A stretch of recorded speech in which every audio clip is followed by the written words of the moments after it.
Welcome back, everybody. We're going to start our Operational Services Committee. On this committee are myself, Councillor O'Connor, Councillor O'Toole, and Mayor Clayton. So we'll call the meeting to order, and I'll look for somebody to do an adoption of the agenda, please. So I'm looking for Mike or Councillor O'Connor or Councillor or Mayor Clayton, if one of you could do an adoption of the agenda, please. I could move that. Okay, thanks for that, Councillor O'Connor. Yes, I move that Council, the vote come up before I even got a chance to read it. Committee adopt the agenda as presented. Thank you. Our Legis Services is quick today. They're on it. So we have no delegations. We'll move into our reports. Our first report is our service area updates. So I'll look to Chief Glavin, please. Thank you, Chair Palat. We'll start off in engineering and transportation services. We have completed the 84th Avenue and 116th Street overlay and FDR project, aside from, I believe, some minor line marking that needs to be completed. But for all intents and purposes, traffic is back to normal. And as far as all of our other projects, we are currently anticipating that they'll be finished within this construction season, weather dependent. We did have some things slow down a little bit with the snow that we had. In Environment and Parks, they hosted the Drop and Swap last weekend, and it was very successful. The event was held at the Ernie Radbourne Pavilion and had 517 attendees. As well in Parks Operations, Fire Smart work, we have completed some of the Fire Smart work near the water treatment plant and Country Club West, and administration has reapplied to FRIA for additional work to be completed next year. And with that, I'll take any questions. Okay, thanks for that. Chief Glavin, any questions? Not seeing any hands go up the line. So thanks for that. So we'll move on to our next report, item 4.2, our storm drainage master plan, and I'll just look to Chief Glavin to introduce this, please. Thanks, Chair Palat. So the storm drainage master plans are utilized to manage our stormwater, reduce flood risks, protect water quality, and meet regulatory standards. These plans assess current infrastructure, project future needs, and provide recommendation for phased improvements that administration uses to inform our capital planning process. And with that, I'm going to turn it over to Mr. Harvard and our consultant that will present the findings. Thank you, through the chair. So just a quick summary again, Storm Drainage Master Plan is a planning document and technical study which analyzes the storm infrastructure and flooding within the city limits. The model is updated once every 5 years to ensure that new development within the city is integrated into the overall storm model and the flood analysis. We have our project lead, David Yu from SAMENG, with us today to give our presentation, and he will answer any questions at the end.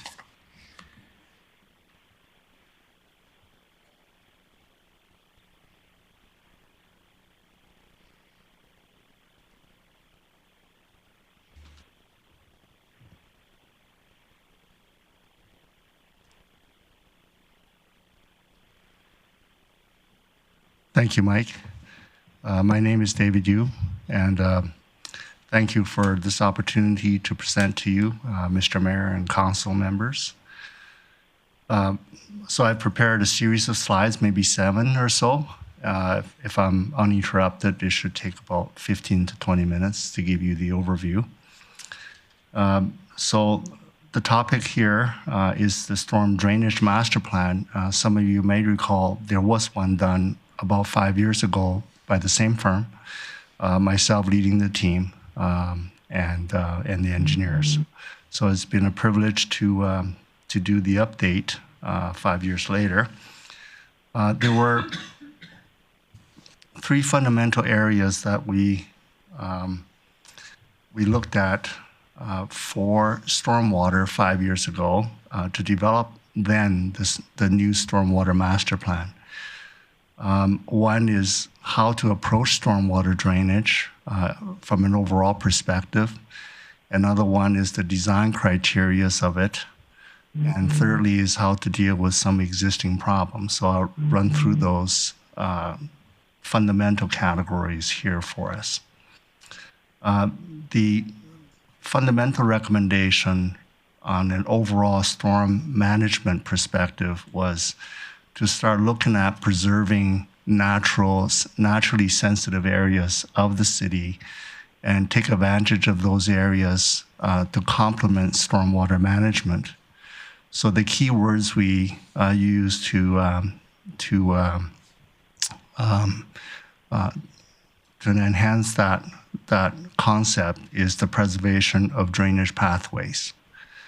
The second one was once we are able to do that, then we recommended the reduction of the constructed stormwater drainage that would be needed for new subdivision construction down from a 100-year event to a 25-year event, therefore saving the land dedication that would be necessary to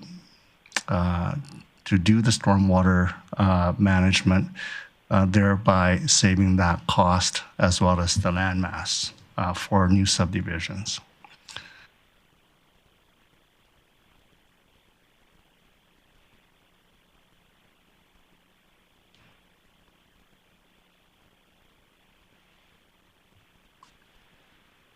So on the stormwater design criteria front, at that point, the city had a rather dated set of design events to be used by all projects.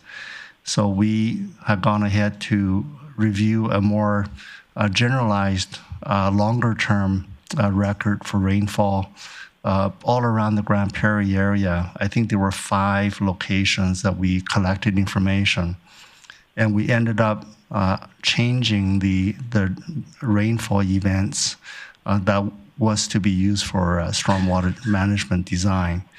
In general, there was an increase in the storm intensity and volume for some of the larger events, say the 100-year, 50-year event, and for the smaller events, the 5-year, 10-year event that are typically used for sizing storm pipes did not see as much change.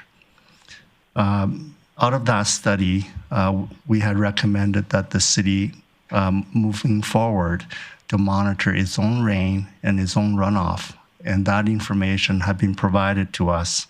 We've reviewed those, and the recommendations that we made 5 years ago generally will cover the recorded history that you have since about 5 or 6 years ago.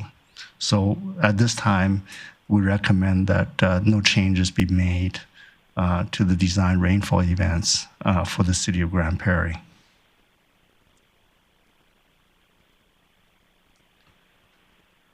The other thing we have completed this year is to update the stormwater computer model. 6 years ago, the technology for data handling was not possible yet for us to look at the city of Grande Prairie size and determine where all the nooks and crannies are using the computer. It is now possible. So the computer model that was used in 2017 or 18 has been now updated to include what's called a two-dimensional service layer.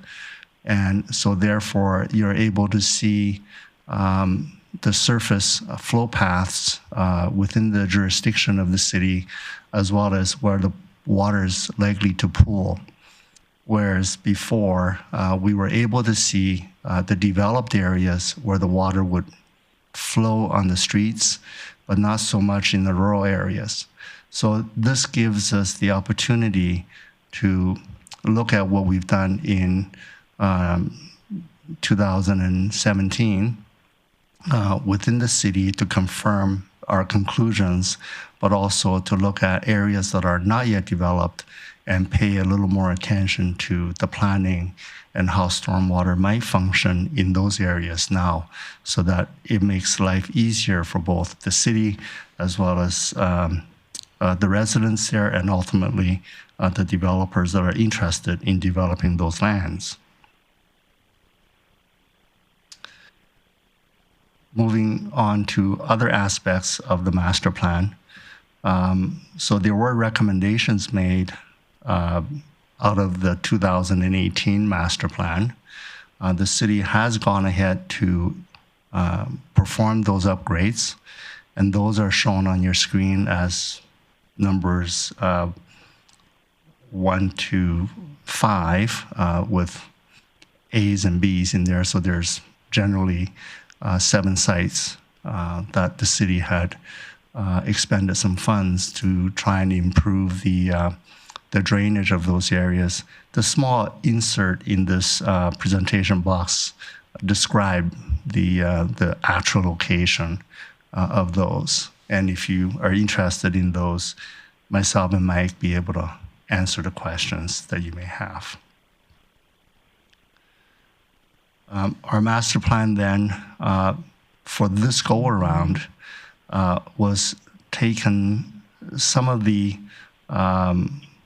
lessons learned from implementing those, as well as comments made by your staff, which is to further refine the concept with the renewed information on modeling, and then to also further look at the project from a cost perspective and to allow staging of these projects so that we can gain benefits from it without expending the entire 100% of the funds that each one of these projects would require. So sometimes it's possible, sometimes it's not. But for each of those locations, we have developed a better staging plan and more precise items for implementation. So on the left-hand side of this graphic, you'll see the 2 locations where a recommendation was made, and the text insert on those describes the type of work is to be done at each of those locations. This will be for Northridge and then for Highland Park, which are 2 of the more involved locations where long-term drainage upgrade was recommended by our project.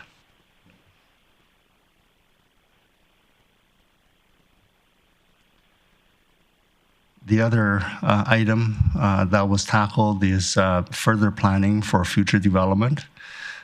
So the graphic on the left-hand side is a zoomed-in area of the northeast region. It's just to show the added detail that was put into the report to show where the preservation of the wet areas can be. Of course, the developer would need to do the final delineation of those and to design the subdivisions around them, and where the major flow paths would be. So this was done for all of the lands that are within the jurisdiction of the city of Grande Prairie. And we also reviewed the more finite planning of the areas and confirmed that the changes that we had recommended 6 years ago are still valid for all of these lands, which is a reduction in the storage criteria for stormwater for the subdivision and preservation of the natural flow paths as a way of conveying those 100-year flows through these natural flow paths to its outlet rather than storing them in the man-made stormwater management facilities.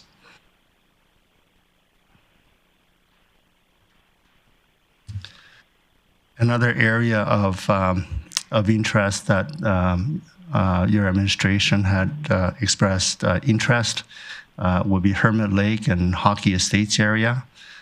There were suspicion that something may be wrong, and we need to understand the drainage of that area and to identify any deficiencies that may exist.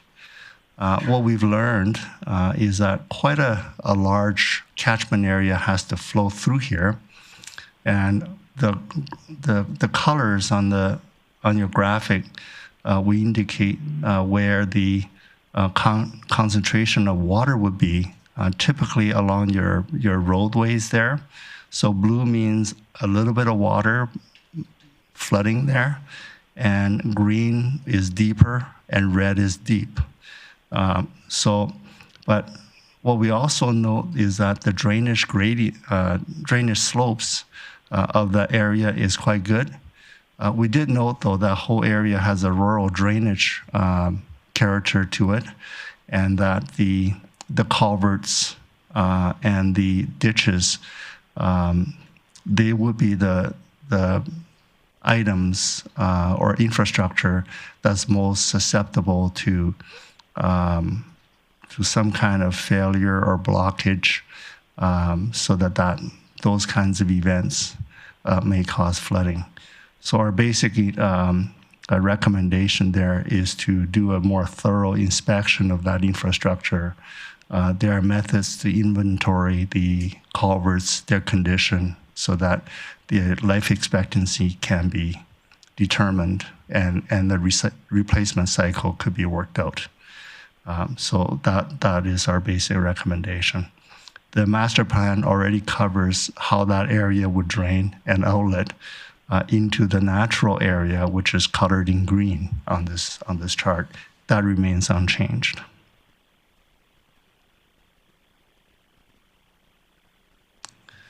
So those are the key areas of study update for the drainage master plan, and welcome your comments and questions. Okay, thank you for the reports. Any questions from my colleagues? Councillor O'Connor, did you have a question? I see your camera's on, but oh, yeah. Yes. Go ahead. Yes, I'm just curious. There are a number of intersections, and I'm not sure how this plays into the report, like the intersection at Mr. Mike's 102nd and 115th or 16th, whatever it is. And we've had overland flooding at the 100th Street and the 116th. And then I think by 108th Street and by Layman Distributors has flooded in the past. Has that been looked at, and have there been recommendations done to address those issues?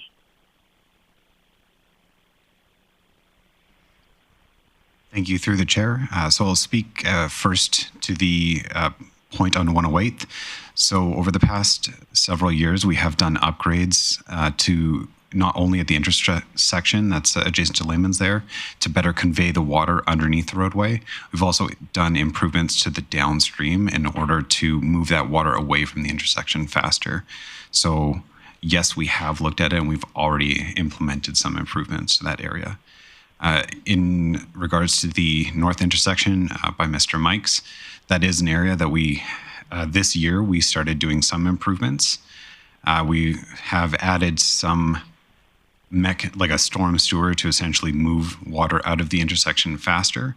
We're also looking at future improvements, which are part of this master plan. Okay. Sure, thanks. Thank you. Mr. O'Connor. Not seeing anybody else in the queue, so I had a question on the Hughes Lake and that concern. When we looked at our storm drainage master plan, does it go outside of our borders, or does it just kind of look at our borders internally from the city's perspective? It wouldn't worry about overflowing water from the county, or how does that play into our plan? Yes, we will look at the total drainage boundaries. So if there's water coming in from the county, we counted that water and how it currently crosses or gets to your within your boundary. We don't recommend anything yet, but we would look at how it's flowing within your jurisdiction. I think Hockey Estates is a good example of that, where a lot of the water do originate from outside, and the volume of that is accounted for. Okay. And just we've recently had conversations about our reservoir and potential what that could look like in the future. one of the recommendations is potentially not having a dam at all. How do you see that impacting our storm system if we did or didn't have, like with the current reservoir in a state? I know it's part of our storm system. It's a little bit, but I'm just wondering if this report had looked at that as well, if what the impacts would be if we did switch how we were operating the reservoir. Thank you, through the chair. So in this instance, the creek as well as the reservoir is modeled just as a large receptor. So the creek would still be able to take water in. The storage capacity of the reservoir itself is not independently accounted for as a separate storm pond. So it is accounted for, but the removal of it would not impact the overall drainage network. We would still need to account for the flow of water through that, though. Councillor O'Toole. Thank you very much, Chair Plot. A number of years ago, we had flooding in Grande Prairie, and it was almost overreaching the reservoir. And we did some understanding of what was taking place. Was the county had a number of acreages going up, and they moved land around and changed the flow of water, is what I understood. I may be wrong on that, but what influence do we have on the water coming in or out of our city boundaries? And I know at the time we had monitoring systems in place. We could tell where the water was, the flow rate, and all that kind of stuff, because we were with Environment or Canada or Alberta Environment. I guess we were following strict regulations with that, and they said that we were tickety-boo. We had nothing to worry about, but we did have an unbelievable amount of water coming in at that particular time.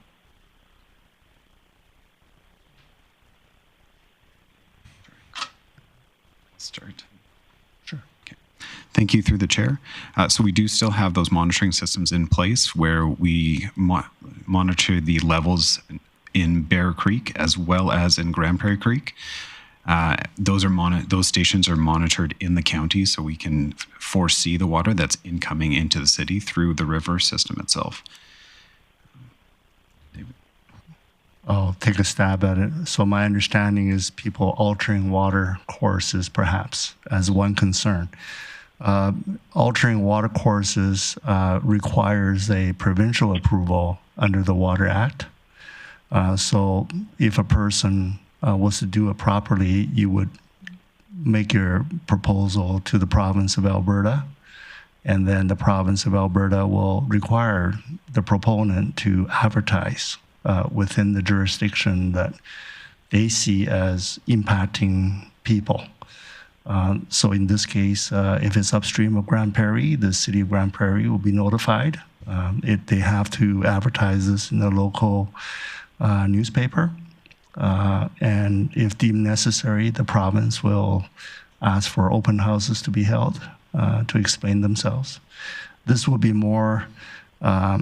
This will cover both the volumetric change. So if a person was to pave something, as well as a directional change. So if a creek used to flow in a certain direction and you changed it, you have to have approval. If you fail to do that and you committed the work, you could be penalized for that, as well as the cost of restoration will be on that individual or entity. There are many cases actually in this part of the country that has happened. So thank you very much for that explanation. I appreciate that. Over in Hockey Estates in that area, there's a little bit of water laying there. Is it up to the landowner to make those changes, or would the developer or whoever, that's their responsibility on their penny? I would say, not knowing the specifics of ponding of water, if it's on your land and you know where it naturally drains to, usually there's a process of applying for a grading plan and grade your lot, if you will, and that permit will be given by the city, right?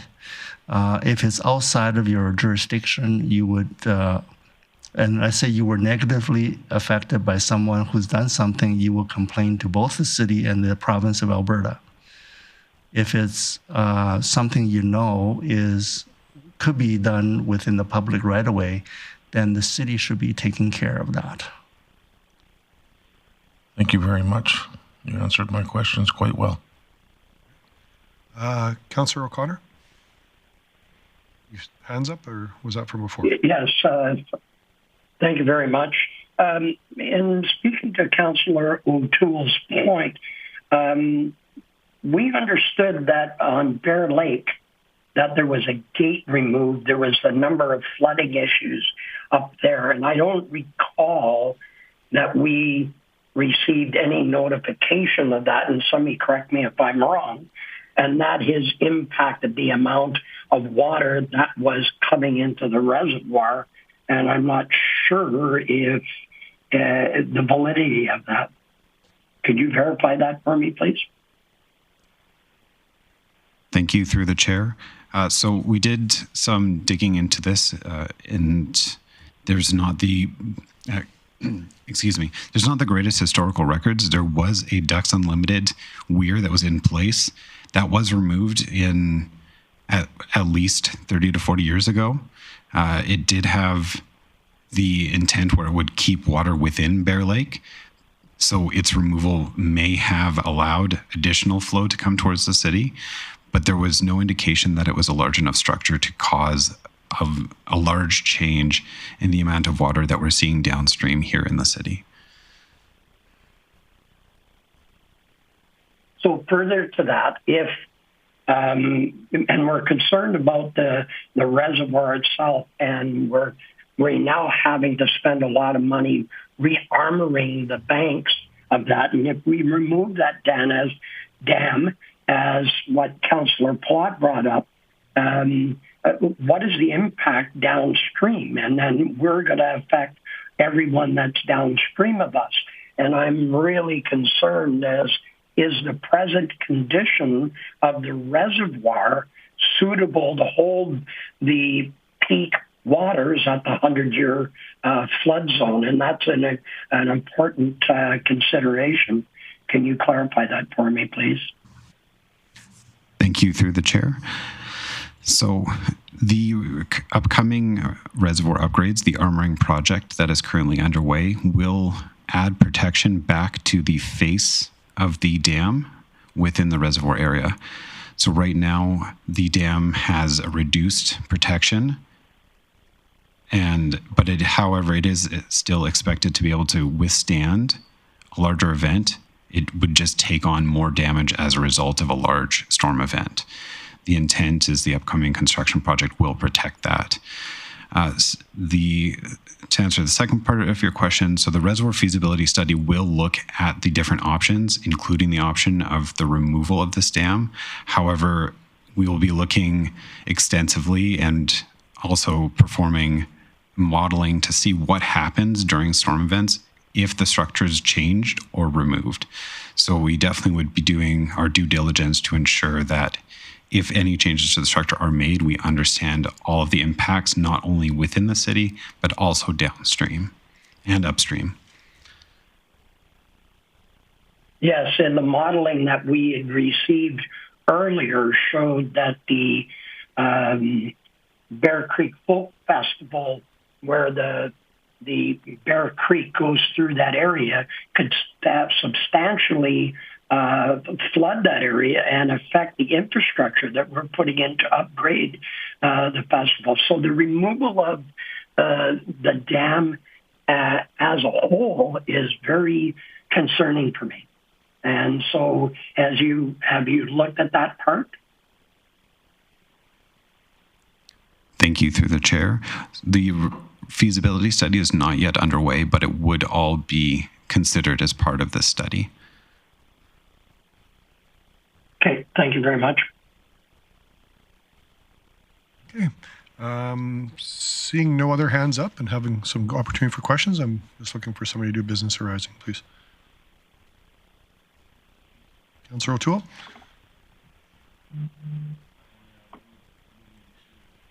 For information. Okay. Thank you. Thanks for that, Councillor O'Toole. Thanks for the presentation, guys.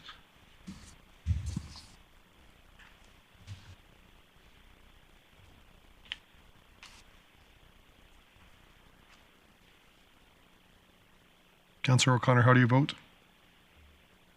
In favor. Thank you. That carries. And again, thanks for coming in for the report. Appreciate it. We'll move on to our next item of business. And I'll ask Chief Glavin to introduce, please. Thank you, Chair Plot.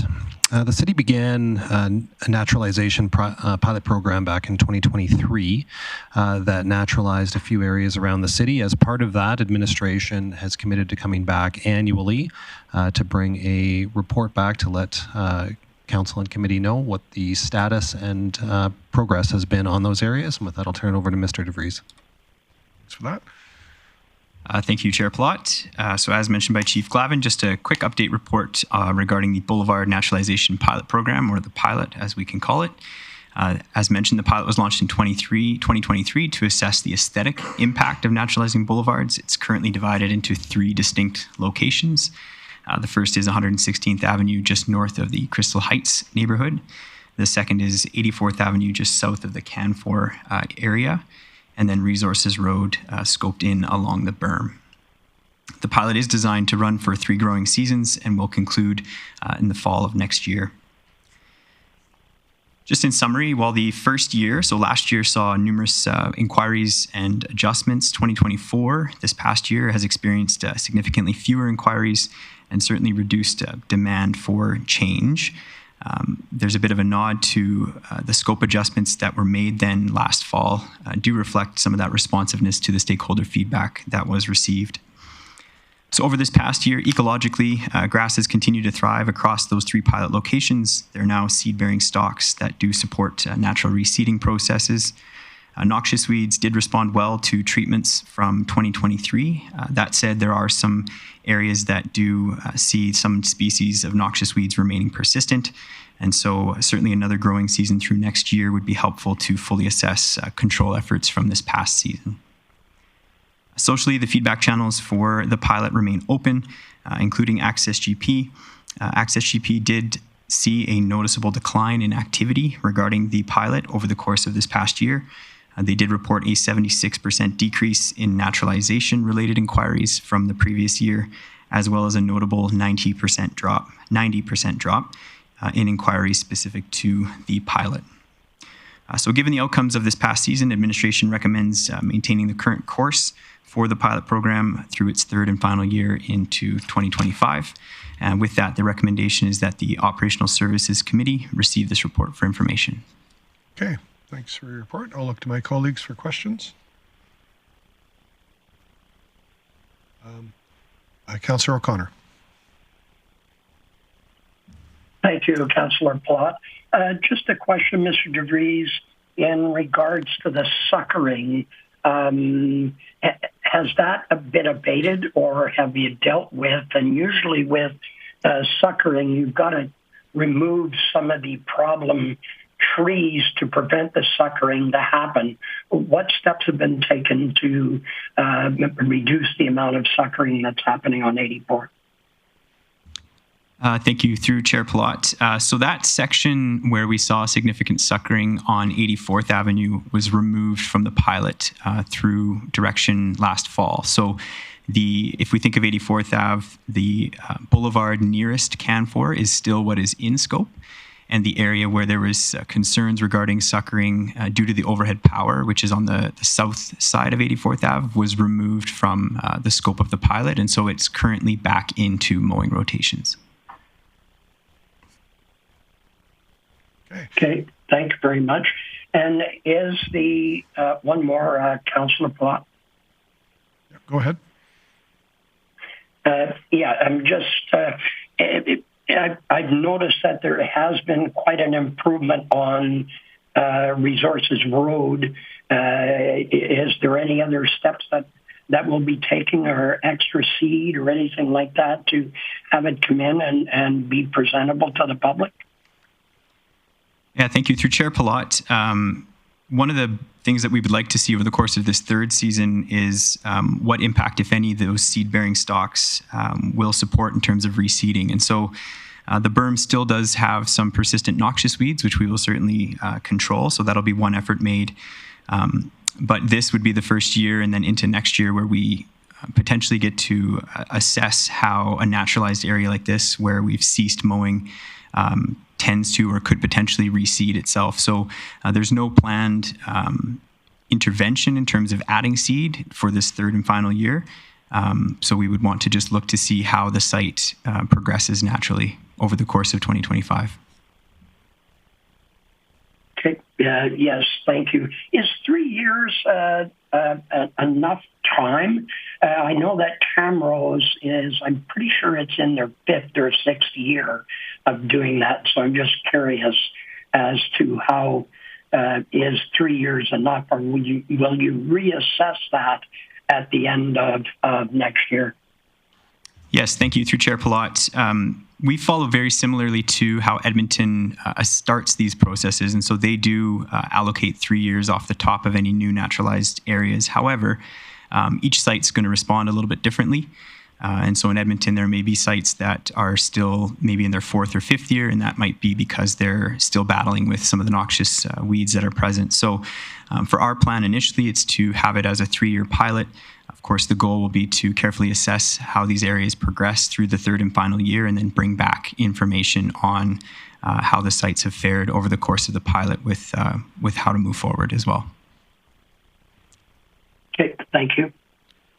Just a couple of questions for me. In the report, it's under budget and financial implications, says there's no budgetary or financial implications associated with the recommendation. But if I'm understanding, if we decided not to do it, we'd be starting to mow and we'd be regular mowing these same areas. Is there not a financial implication to that if we chose to switch back?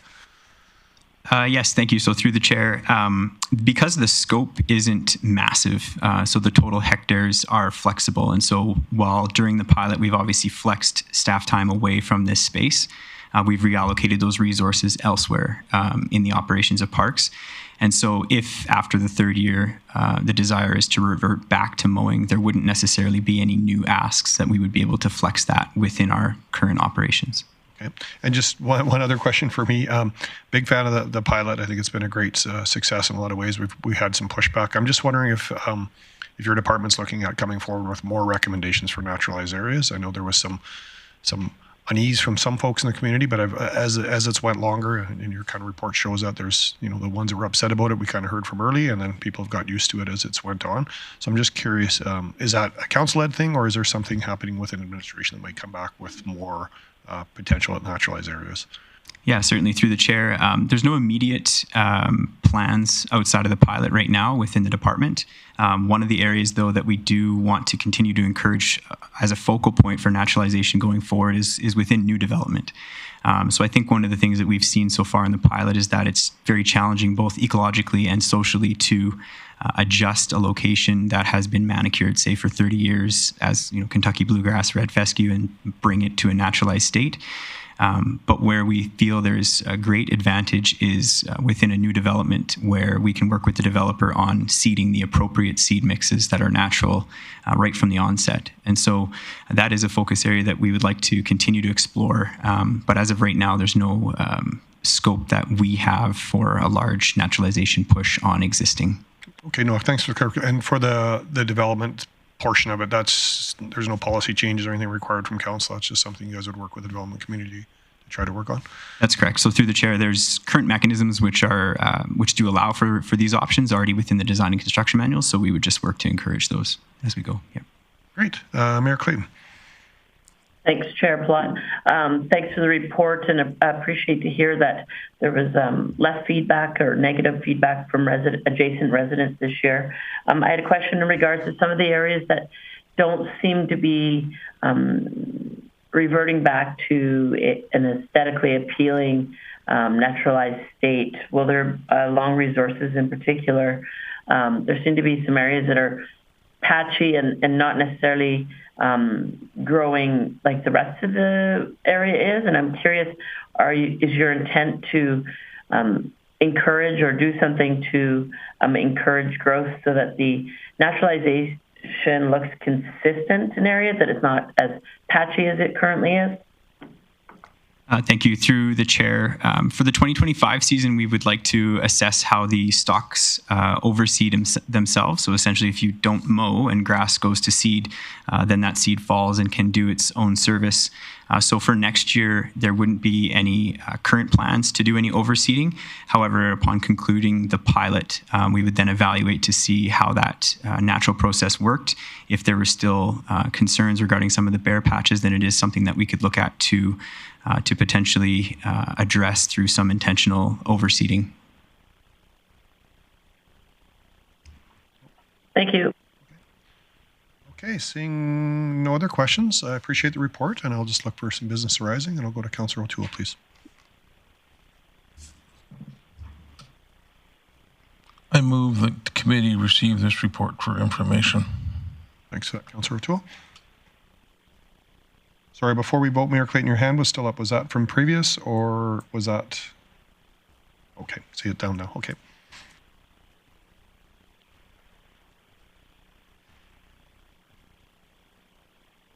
And that carries. So again, thanks for your report. Appreciate that. And we'll go on to our next item of business, which is our outstanding items list. So I'll look to Chief Glavin for that, please. Thank you, Chair Palat. No changes necessary. Okay. Councillor O'Connor, do you have your hand up to make a motion, or?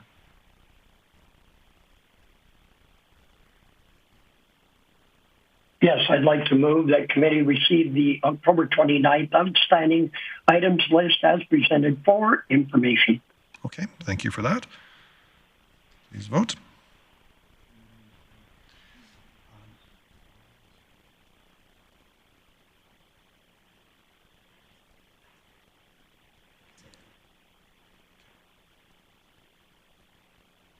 And that carries. And with that, I'll ask for a motion to go into camera, and we will go into camera, and we will be not coming back for this meeting at all. So this meeting would adjourn once we head into camera. So Councillor O'Toole. I'll move we go into camera, please. Thank you for that. Please vote.